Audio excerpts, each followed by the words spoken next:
झूठा बाघ और लालची आदमी। एक था बाघ, वह बहुत बूढ़ा हो चुका था। जंगल में कोई किसी का ध्यान तो रखता नहीं, सब कुछ खुद ही करना पड़ता है। बूढ़े बाघ के दांत टूट गए थे और नाखून भी घिस गए थे। वह अब शिकार नहीं कर पाता था। कभी कोई छोटा खरगोश मिल गया तो खा लिया, नहीं तो भूखा ही रह गया। एक दिन उसे जंगल में एक कंगन पड़ा मिला, कभी किसी घसियारिन के हाथ से गिरा होगा। बाघ ने उसे उठा लिया, कुछ सोचा और कंगन लेकर कीचड़ वाले एक तालाब के किनारे बैठ गया। थोड़ी देर में एक आदमी उधर से निकला। बाघ ने उससे कहा, सुनो भाई, मेरी बात सुनो, डरो मत, मैं तुम्हें कुछ नहीं करूँगा। हे राम, आदमी डर तो रहा था, फिर भी ठिठक गया। बाघ ने कहा, देखो, मेरे पास एक सोने का कंगन है, मैं इसे किसी को देना चाहता हूँ, तुम ही ले लो ना।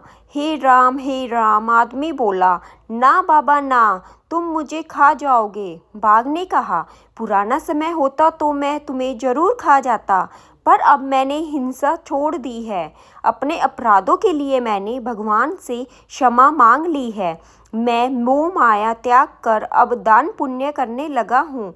यह कंगन शुद्ध सोने का है, तुम्हें देना चाहता हूँ।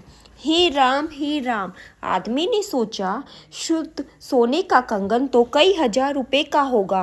बाघ ने कहना जारी रखा, देखो, तुम कंगन लोगे तो इसमें तुम्हारा ही लाभ है, मेरा क्या है, मुझे तो किसी को देना ही है।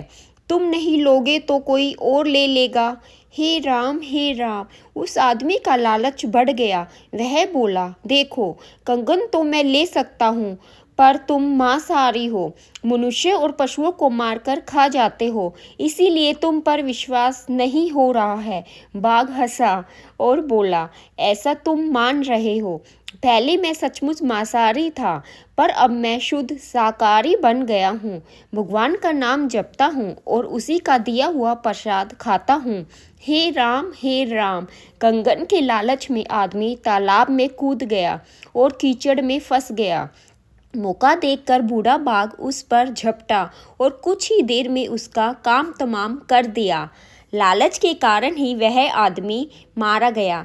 सच ही तो है, लालच बुरी बला है। हेलो दोस्तों, आपको मेरी ये स्टोरी कैसी लगी प्लीज़ कमेंट बॉक्स में ज़रूर बताना। अगर अच्छी लगी तो प्लीज़ लाइक करना और मेरी चैनल को सब्सक्राइब करना मत भूलना। Thank you so much.